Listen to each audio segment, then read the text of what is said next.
Hi అండి. Welcome to my channel. నేను మీ ప్రియ. ఈ వీడియోలో సంవత్సరం పాటు నిలువ ఉండి గోంగూర నిలువ పచ్చడి ఎలా చేసుకోవాలో చూద్దామండి. అది కూడా సంవత్సరం పాటు మనం ఫ్రిడ్జ్లో పెట్టకపోయినా బయట పెట్టినా కూడా గోంగూర పచ్చడి అనేది పాడవదండి. చాలా టేస్టీగా ఉంటుంది. నేను చెప్పిన ఈ కొలతలతోటి పెడితే చట్నీ అనేది పాడవదనమాట. అలాగే మన ఛానల్ ఫస్ట్ టైం చూసేవాళ్ళు ఛానల్ని సబ్స్క్రైబ్ చేసుకొని పక్కనే ఉన్న బెల్ ఐకాన్ ప్రెస్ చేస్తే నేను పెట్టే వీడియోస్ అన్నీ మీకు నోటిఫికేషన్ వస్తుంది. అలాగే వీడియోకి ఒక్క లైక్ ఇవ్వడం మర్చిపోవద్దండి. ఇదిగోండి గోంగూర నిలువ పచ్చడి చాలా టేస్టీగా ఉంటుందన్నమాట. దీనికోసం నేను ఇక్కడ మీడియంగా ఉన్న ఆకులు అనేది బాగా ముదరకుండా బాగా లేతగా లేకుండా మీడియంగా ఉన్న గోంగూరని తీసుకున్నాను. ఇక్కడ నేను పెద్ద కట్టలు తీసుకున్నానండి. 4 పెద్ద కట్టలు తీసుకున్నాను. ఇది సుమారు మనకి 1/2 kg దాకా అవుతుందన్నమాట. ఆకులు కట్ చేస్తే మనకి మార్కెట్లో ఏంటంటే ఇట్లా ఆకు కూడా కట్ చేసిన ఇట్లా కట్టలుగా కాకుండా ఆకులు కూడా కోసిన ఆకులు కూడా అమ్ముతారు. అలా కూడా 1/2 kg ఇలా తిరుగుతుంది కదా, అలా అయినా తీసుకోవచ్చు. లేకపోతే ఈ విధంగా అయినా తీసుకొని ఇదంతా కూడా మనం శుభ్రంగా వాష్ చేసి దీన్ని 2-3 సార్లు బాగా వాష్ చేయండి. వాష్ చేసిన తర్వాత ఒక క్లాత్ మీద మనం నీడలోనే ఇలా ఆరబెట్టుకోవాలండి. గోంగూరలో ఉన్న తడంతా పోయేలాగా ఆరబెట్టుకోవాలి. ఏమాత్రం చెమ్మ అనేది ఉన్నా కూడా, అంటే తడి ఉన్నా కూడా మనకి పచ్చడి అనేది పాడవుతుంది. దీనికోసం ఎండలో పెట్టాల్సిన అవసరం లేదండి. నీడలో మనం ఇంట్లోనే క్లాత్ మీద ఇలా ఆరబెడితే ఏంటంటే తేమంతా పోయే వరకు ఇలా ఆరబెట్టుకుంటే సరిపోతుంది అనమాట. ఇంకా ప్రాసెస్లోకి వెళ్దామండి. ఇదంతా బాగా ఆరిపోయిన తర్వాత మనం స్టవ్ పైన ఒక ప్యాన్ పెట్టుకొని ఆ ప్యాన్లో కొంచెం ఆయిల్, నేను ఇక్కడ ఒక 2 స్పూన్ల ఆయిల్ వేసానండి.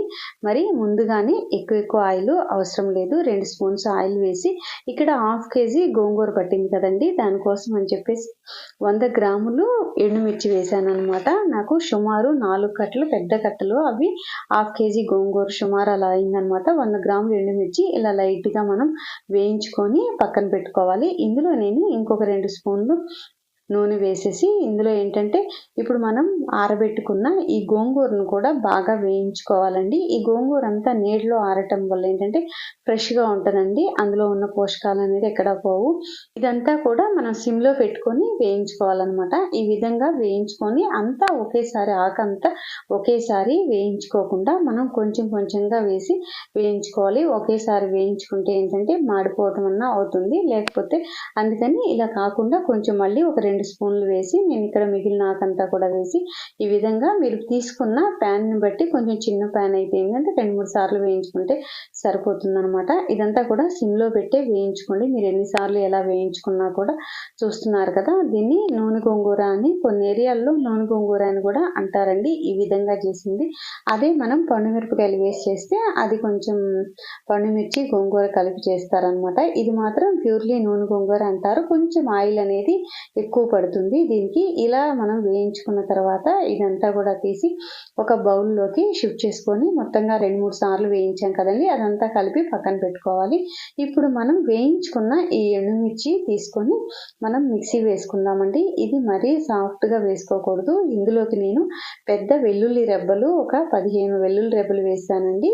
అలాగే కొంచెం సాల్ట్ కూడా వేసాను. ఇక్కడ 2 స్పూన్లు సాల్ట్ వేసానండి. తర్వాత మనం కావాలి అంటే చట్నీలో కూడా విడిగా కూడా కలుపుకోవచ్చు అనమాట. అందుకని చెప్పేసి ఒక 50 గ్రామ్స్ వరకు నేను సాల్ట్ వేసి మిక్సీ వేసుకొని ఇదంతా కూడా మనం వేయించుకున్న ఈ గోంగూరలో కలుపుకున్నాను. అలాగే ఇందులో కొంచెం 1/2 స్పూను మెంతి పౌడరు, అలాగే 1/2 స్పూను ఆవపిండి, కొంచెం ఒక 1/2 స్పూను జీరా పౌడర్, ఈ 3 వేసి కలుపుకున్నానండి.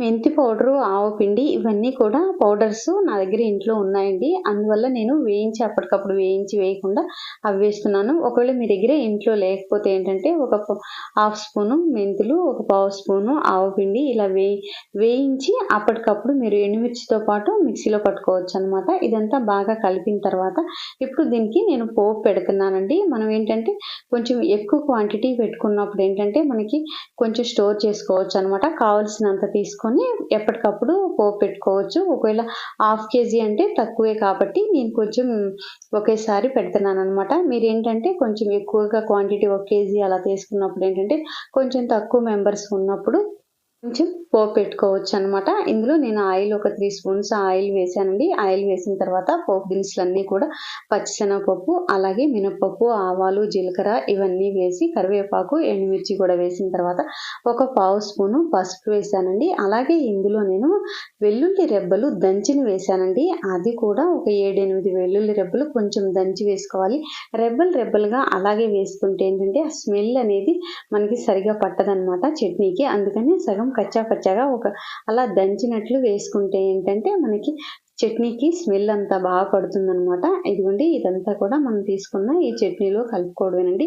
నాకు కొంచెం ఒక ఫంక్షన్ కోసం చేస్తున్నాను, అందువల్ల నేను మొత్తానికి పోపు పెట్టాను అనమాట. ఇదంతా కూడా మనం ఒకేసారి పోపు పెట్టుకునే అవసరం ఉండదు. ఎప్పటికప్పుడు కావాల్సినప్పుడు ఏంటంటే కొంచెం తీసుకొని పెట్టుకోవచ్చు అనమాట. ఇది మనం ఫ్రిడ్జ్లో పెట్టాల్సిన అవసరం కూడా లేదండి. అంతా కూడా మనం తడి అనేది ఎక్కడా కూడా తగలకుండా అలా బౌల్స్ కానీ స్పూన్స్ కానీ ఏది వాడినా కూడా తడి తగలకుండా ఉంటే బయట పెట్టినా కూడా ఏం పాడవదండి. ఆంధ్ర స్టైల్ గోంగూర నిలువ పచ్చడి చూసారు కదండి. చాలా తక్కువ టైంలో ఈజీగా చేసుకోవచ్చు. చాలా టేస్టీగా ఉంటుందండి, పాడవకుండా ఉంటుంది. ఈ కొలతలతోటి మీరు కూడా ట్రై చేసి చూడండి. ఎలా వచ్చిందో కామెంట్ సెక్షన్లో కామెంట్ చేయండి. ఛానల్ ఫస్ట్ టైం చూసేవాళ్ళు ఛానల్ని సబ్స్క్రైబ్ చేసుకోవడం మర్చిపోవద్దు. వీడియోకి ఒక్క లైక్ ఇవ్వడం కూడా మర్చిపోవద్దండి. మరొక మంచి వీడియోతో మళ్ళీ కలుద్దాము. Thanks for watching.